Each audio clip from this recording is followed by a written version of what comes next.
Hello dear students, welcome to the YouTube channel Atar Rahman Physicist. If you have not subscribed the channel till now then please like the video, subscribe the channel and press the bell icon for more videos of physics and mathematics. Thank you so much. आज के इस video में हम class 10th के physics में ये first chapter का third topic है motion of mass attach to a spring. इस टॉपिक को हम डिस्कस करेंगे फुल डिटेल के साथ और हम ये प्रूव करेंगे कि motion of mass attach to elastic spring ये सिंपल हार्मोनिक मोशन पर काम करता है। और इसके साथ साथ हम इसका टाइम पीरियड और इसका फ्रीक्वेंसी वो हम डिराइव करेंगे। ठीक है, टाइम पीरियड और फ्रीक्वेंसी के लिए जो रिलेशंस है वो भी हम डिराइव करेंगे। तो इस टॉपिक को डिस्कस करते हैं। ये है motion of mass attach to a spring. ठीक है, तो यहाँ पे मैं इसका डायग्राम मैं यहाँ पे बनाऊंगा। ये क्या है, ये एक फिक्स सपोर्ट है और इसके साथ एक स्प्रिंग जो है, स्प्रिंग के थ्रू एक मास कनेक्ट है। ये क्या है, एक स्प्रिंग है और इसके थ्रू इसके साथ एक मास जो है ये कनेक्टेड है। ठीक है, ये इस स्प्रिंग के थ्रू इस फिक्स सपोर्ट के साथ ये मास कनेक्टेड है। तो ये इसका मेन पोजीशन है क्योंकि यहाँ पे ये रेस्ट की हालत में है। अभी इस पर मैंने फोर्स नहीं लगाया है, न इसको कंप्रेस करने के लिए और न इसको एक्सटेंड करने के लिए। फोर्स अप्लाई करने से पहले ये रेस्ट में होगा और ये जो है ये इसका मेन पोजीशन है। यहाँ पे इस पर सम ऑफ ऑल फोर्सेस जो है वो ज़ीरो के बराबर है। नेट फोर्स ये यहाँ पे इस पर ज़ीरो है। ठीक है, अब अगर इस स्प्रिंग को मैं अगर कंप्रेस करूँ, इस मास को अगर मैं थोड़ा डिस्प्लेस करूँ ऊपर की तरफ ही या नीचे की तरफ, ठीक है, तो अगर मैं इसको थोड़ा एक्सपेंड करूँ, ठीक है, इस स्प्रिंग को इसको अगर मैं एक्सटेंड करूँ, इस पर अगर मैं नीचे की तरफ इस तरह अगर एक फोर्स लगाऊँ, ठीक है, तो ये इस पोजीशन पे आएगा, इस पोजीशन पे, और ये जो है ये इसका एक्सट्रीम पोजीशन होगा। ठीक है, तो ये इसका एक्सट्रीम पोजीशन होगा और फिर जब ये यहाँ पे मैं छोड़ूँ तो ये ऊपर और नीचे ये मोशन स्टार्ट करेगा। ठीक है, अप एंड डाउन ये मोशन स्टार्ट करेगा।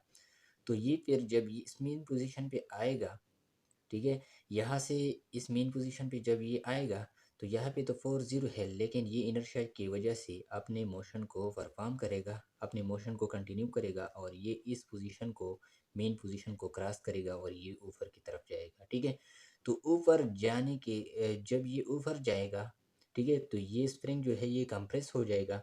ठीक है, और ये मास यहाँ पे आएगा, ठीक है, इस पोजीशन पे, तो ये भी इसका एक्सट्रीम पोजीशन है। ठीक है, तो अब यहाँ पे ये जो फोर्स अप्लाई हो रहा है इसके ऊपर, इस मास पे जब ये फोर्स अप्लाई हो रहा है, इस फोर्स को हम कहते हैं रिस्टोरिंग फोर्स। ठीक है, और ये आपने क्लास 9th में हुक्स लॉ आप पढ़ चुके हैं कि हुक्स लॉ में वहाँ पे आपने ये समझ चुका है कि रिस्टोरिंग फोर्स जो है अकॉर्डिंग टू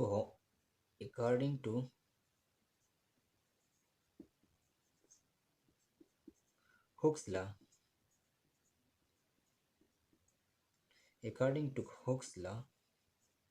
ये आप पढ़ चुके हैं कि रिस्टोरिंग फोर्स जो है ये डायरेक्टली प्रोपोर्शनल होता है to the displacement from mean position.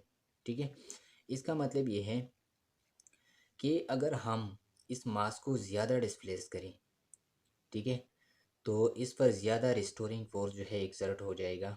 अगर इसको हम कम डिस्प्लेस करें तो इस पर कम रिस्टोरिंग फोर्स जो है वो एक्सर्ट हो जाएगा।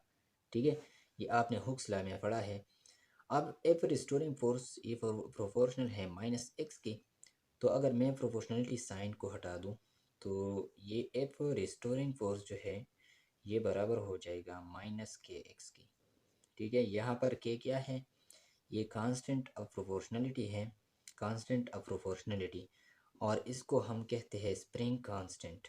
ठीक है, ये के क्या है, ये हमारे पास स्प्रिंग कांस्टेंट है, स्प्रिंग कांस्टेंट,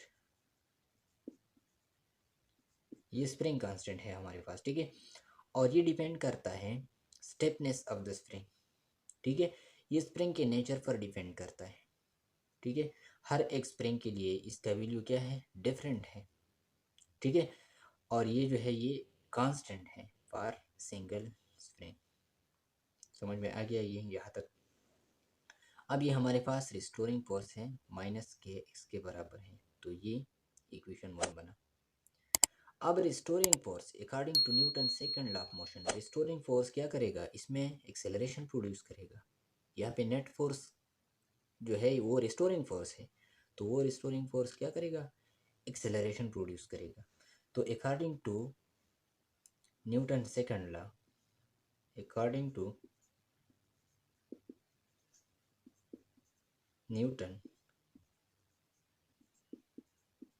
सेकंड लॉ,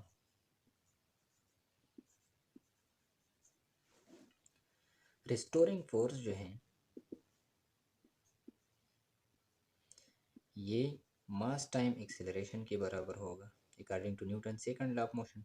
ये इसमें एक्सेलरेशन प्रोड्यूस करेगा, तो ये इक्वेशन 2 बना, ठीक है। अभी इक्वेशन 1 और इक्वेशन 2 को हम कंपेयर करेंगे, तो जब हम इन दोनों को कंपेयर करें तो क्या आएगा,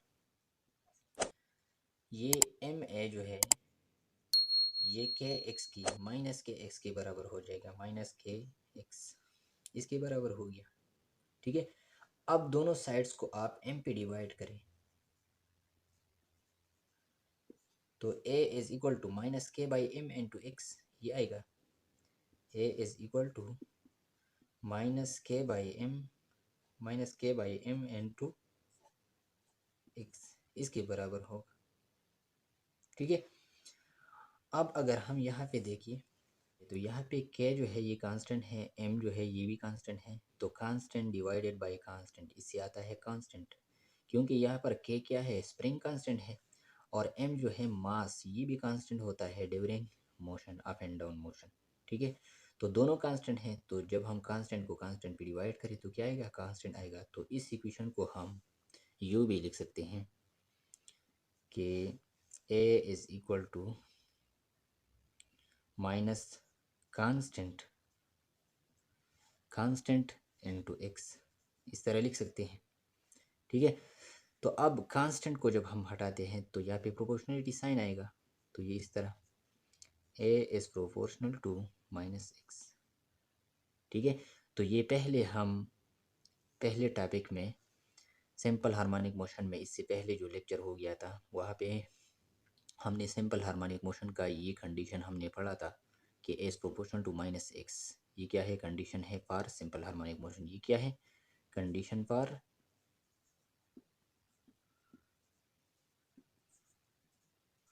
सिंपल हार्मोनिक मोशन। तो इसका मतलब ये है कि motion of mass attach to elastic spring, ये सिंपल हार्मोनिक मोशन परफॉर्म करता है। तो ये हमारे पास प्रूफ आ गया फॉर सिंपल हार्मोनिक मोशन, ठीक है, कि motion of mass attach to elastic spring ये सिंपल हार्मोनिक मोशन परफॉर्म करता है। अभी इसका टाइम पीरियड क्या होगा और इसकी फ्रीक्वेंसी, ठीक है। टाइम पीरियड और फ्रीक्वेंसी के लिए हम रिलेशंस को डिराइव करेंगे।